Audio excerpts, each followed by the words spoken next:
이 시대의 에디슨, 영국의 스티브 잡스라 불리는 인물을 아시나요?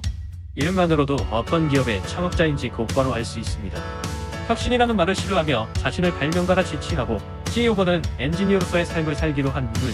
진공 청소기의 먼지 봉투에 불만을 가지고 먼지 봉투 없는 청소기를 발명했고 1882년 이후 100년이 넘는 시간 동안 바뀌지 않았던 선풍기의 날개를 없애며 세계인을 놀라게 했으며 속이 뿔린 성능 좋은 헤어드라이기로 여성들의 마음을 사로잡았습니다. 타 제품에 비해 가격이 압도적으로 비싸지만 한번 사용해보면 압도적 성능에 모두가 만족합니다. 70이 넘은 나이에도 여전히 어린 직원들과 머리를 맞대고 제대로 된 기계를 만들고 싶다라고 말하는 인물. 오늘의 주제는 40년의 실패 속에 살아온 다이슨의 창업자 제임스 다이슨입니다. 제임스 다이슨은 1947년생으로 영국 노포크에서 태어났습니다. 교육자 아버지 덕에 큰 부족함 없이 평범하게 살아가던 그의 가족은 아버지가 암으로 갑작스레 세상을 떠나면서 가세가 기울었습니다. 역경을 마주했을 때 조언해줄 아버지가 없었지만 훗날 다이슨은 오히려 친구들과 다르게 생각하는 습관과 세상에서 살아남는 방법을 스스로 깨우치며 내면적으로 단단해질 수 있었다라고 회고했습니다. 어려운 환경 속에서도 다양한 도전으로 2년기를 보냈고 영국 왕립예술대학 산업디자인과에 입학했습니다. 그곳에서 구조공학 수업을 듣게 되는데 이전에 없던 것을 만들고 역사를 바꾼 인물들을 알아가는 과정에서 그들에게 매료된 다이슨은 기술 지상주의자라는 자신만의 철학을 가지게 됩니다. 졸업 후 엔지니어링 회사 로토크에 취직한 다이슨은 멘토 제러미 프라이를 만나게 되면서 인생의 전환점을 맞게 됩니다. 제러미 프라이는 다이슨에게 머리로만 쥐어짜는 아이디어보다는 처음부터 완벽한 제품을 만들려 하지 말고 직접 실행하면서 아이디어를 구체화하는 에디슨식 접근법을 가르쳤습니다. 그의 가르침에 따라 회사에서 승승장구하며 첫 프로젝트로 고속 상륙전 시트럭을 개발하기도 했습니다. 그리고 에디슨식 접근법은 훗날 다이슨 청소기 발명에 있어 정신적인 초석이 되어주었습니다. 노토크에서 샘솟는 아이디어를 주체할 수 없었던 그는 되살고 휴식을 취하던 중 사람들이 바퀴가 달리고 중심을 잡기 어려운 전통적인 수레를 끙끙대며 그는 모습을 보게 됩니다. 아이디어가 떠오르자 전 직장 동료와 함께 커플레슨을 창업했습니다. 1974년 기존의 바퀴를 플라스틱 공 하나로 대체했고 공에 물을 채우며 안정감을 더한 첫 번째 역작인 전원용 수레 볼베로를 발명했습니다. 볼베로는 정원이 많은 영국에서 상업적 성공을 물돌리고 1977년 빌딩 디자인 이노베이션상까지 수상하며 우수한 산업 디자이너로 인정받았습니다. 하지만 그 기쁨은 오래가지 못했지요. 이내 돈 냄새를 맡은 경쟁업체들의 카피 제품이 쏟아져 나왔기 때문입니다. 그들은 살아남기 위해 새로운 아이디어와 돌파구를 찾아야 했습니다. 1979년 집에서 청소를 하던 다이슨은 더군다나 하는 일도 잘 안되는데 조금만 사용해도 흡입력이 떨어지는 후버 진공 청소기에 분노하며 원인을 찾기 위해 청소기를 분해하기 시작했습니다. 그 과정에서 문득 먼지 봉투가 없는 청소기를 만들면 어떨까? 라는 아이디어가 다이슨의 머리를 스치고 지나갑니다. 곧장 아이디어를 회사에 제안하지만 돌아오는 대답은 100여 년간 청소기가 바뀌지 않은 데는 이유가 있다. 그것이 좋은 아이디어라면 후보에서 먼저 했을 것이다. 와 같은 부정적 대답만 돌아올 뿐 그 누구도 그를 지지하지 않았습니다. 오히려 그 불씨로 불어가 쌓이며 제임스 다이슨은 결국 자신이 창업한 회사에서 쫓겨나는 신세가 되었지만 포기할 수 없었습니다. 그렇게 먼지 봉투 없는 청소기를 만들기 위한 그의 고독한 레이스가 시작됐습니다. 먼지 봉투 없는 청소기를 고민하던 중 규모가 큰 공장에서 답을 찾을 수 있었습니다. 작업 중 생기는 먼지들이 날리는 것을 막기 위해 공기는 밖으로 배출시키고 원심력을 이용한 중력으로 먼지는 아래의 통으로 떨어뜨리는 사이클론 장비를 접하게 된 것입니다.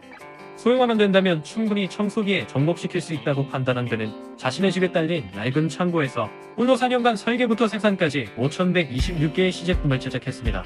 이는 5126번의 실패를 겪었다는 말과 같습니다.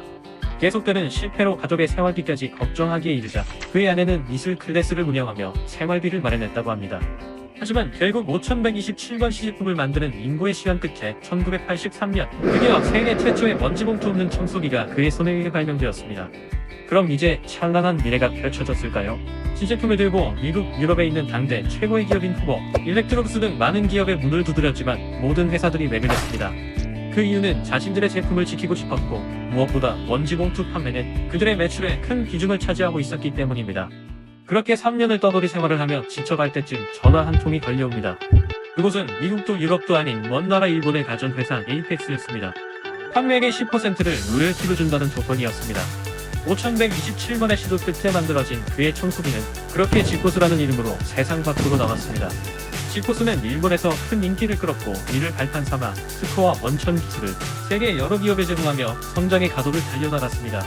하지만 제임스 다이슨은 작은 성공에 멈출 생각이 없었습니다. 7년간 좀 더 진보된 진공 청소기 연구와 개발을 이어나간 끝에 1992년 다이슨 최초의 사이클론 청소기 DC01 개발에 성공하고 1993년 자신의 이름을 내건 지금의 다이슨을 설립했습니다. 출시 18개월 만에 영국 판매 1위를 기록했고 영국의 다이슨 청소기가 없는 집을 찾아보기 어려울 정도로 국민 청소기로 등극했으며 2002년 미국으로 진출한 지 얼마 지나지 않아 먼지 봉투를 포기할 수 없었던 후를 결국 거래했습니다. 이후에도 그의 발명은 계속됐습니다. 영국 맘스버리에 위치한 다이슨의 초기 보사에는 유명 그림이나 유명 작가의 사진이 아닌 가로 1m, 세로 1.5m짜리 대형 설계도가 걸려있는데요. 이는 2009년 타임이 선정한 올해의 발명품인 날개 없는 선풍기의 설계도입니다. 선풍기는 1882년 날개 달린 선풍기가 발명된 이후 무려 120여 년이 넘는 시간 동안 변하지 않았습니다. 제임스 다이슨은 선풍기에 꼭 날개가 있어야 할까? 아이들이 손가락을 넣고 싶어해서 위험해라는 질문을 직원들에게 던졌는데 역시나 많은 사람들이 의심했지요. 하지만 날개 없는 선풍기의 소형화를 끝내 성공하지 못한 도시바에 만료된 특허를 기반으로 연구, 설계, 개발, 실패를 반복했습니다. 결국 날개 없는 선풍기 소형화에 성공하며 에어 멀티플라이어를 출시했습니다. 100년이 넘는 고정관념을 다시 한번 깨부순 것입니다.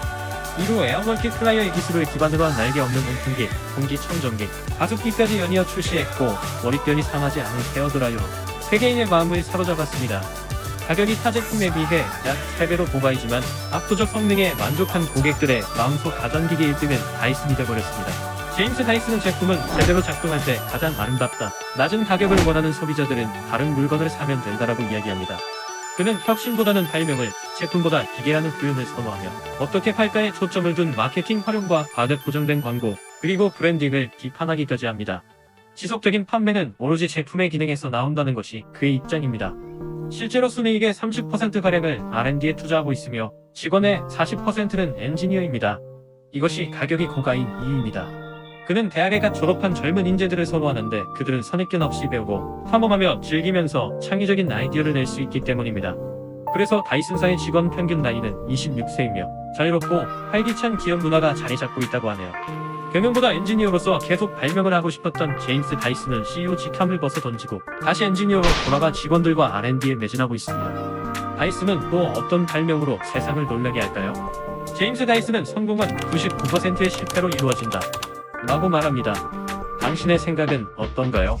영상이 도움이 되셨다면 구독과 좋아요 한 번씩 눌러주세요. 지금까지 인물학과였습니다. 감사합니다.